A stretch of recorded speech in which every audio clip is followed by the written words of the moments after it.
او حدیث کې راځي نبی علیہ السلام فرمایل وی دو سيزونه قابل رشک دي دو سيزونه حسد خو جایز نه دي سره خو نبی علیہ السلام فرمایل چې دوه کسان داسې دي هغه سره حسد کول شي حسد نه معنا مراد غیبته ده غیبته دي ته ویل کېږي چې یا الله دل دې دا کم نعمت ورکړي دې داسې مال هم راکړي دا مراد نه چې خدای د دنیا واخلي مال راکړي کو نه راکړي چې کوم د حسد مفهوم دی معنا مقصد دا دی چې الله د په شان د صفت مال هم راکړي نو په مقدس مکه دوه کسان د سری کو څوک حسد کول غواړي نو دې سره د حسد وکي یو رجل آتاه الله مالا فسلطه على هلكته بالحق چې الله د تغیر شي مال ورکړي او د په دینی امورو کې خرج کړي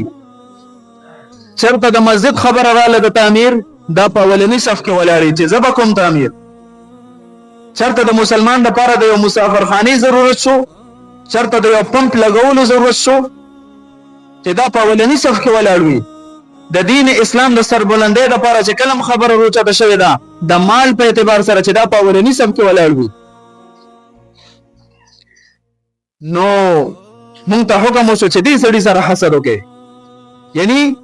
الله دل د مال ورکړي دی او ورسره د ظلم ورکړي دی او په دینی امورو کې خرج کوي خدای د سه مال امر کې او د سه ظلم مال امر کې چې زم په دینی امورو کې خرج کما د سره حسد پکار دی اوس په ډېر خلک د سوي چې لیدل شوی دی ښا ډېر صدقې کوي ماشاءالله نفلی صدقې ډېر کوي او موږ لیدلې دي کله علما را غواړي کله د محلي خلک را غواړي خیراتونه کوي صدقې کوي خود دغه خلکو ماضی کو دراواغستا نو دغه خلکو د مسلمانانو زمکه په قبضه کې نیولې دي جبرن ظلمن همدغه خلک دي چې د خويندو حق نه ادا کوي په میراث کې همدغه خلک دي چې د بیبيانو نه مہرونه قبضه کړي دي مہر نه ورګي همدغه خلک دي چې ډیره مزدوره طبقه د ما تحت کار کوي اغله تنخواګانې نه ورګي او په نفلي صدقاتو باندې وره په معاشره کې ډیر مشهور دي ورور ته بالکل نفلي صدقه مګوا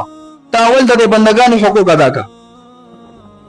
نفلي صدقه به ته الکه وای چې کله ستا په ذمہ باندې د بنده حق خو نه کنا نفلي صدقه خو دې نه کړ ګناګار نه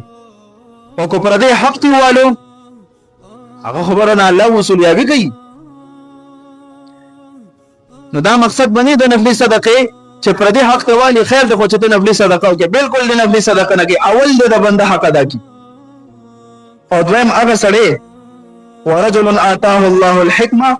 وهو يقتضي بها ويعلمها چې الله هغه ته د قران او د حدیث علم ورکړي او د علم او د دین مطابق فیصله کوي او خلکو ته دغه دین پرچار کوي تعلیم ورکړي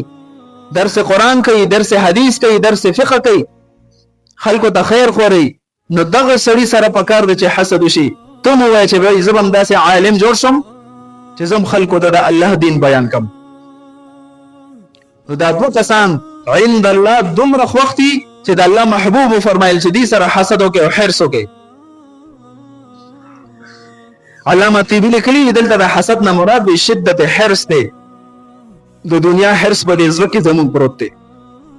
چې څنګه د دنیا به حاصل شي جایز او ناجایز نه ګورو خو د دنیا حاصل شي ولې د دنیا غ محبت او حرص د مونږ پزله کېږي نو دا حرص د دنیا د لپاره نه د دین لپاره استعمال کا چې دا عالم د زمام ان شاء الله عالم جوړېږم دا 15 وخت مص پابندي کوي زبم د مص پابندي کوم وفي ذلك فليتنافس المتنافسون بدی دینی امور کې د یو بل نه مخ کې شي دنیا کې خود موږ مقابله نه ختميږي درته چې مرګ راشي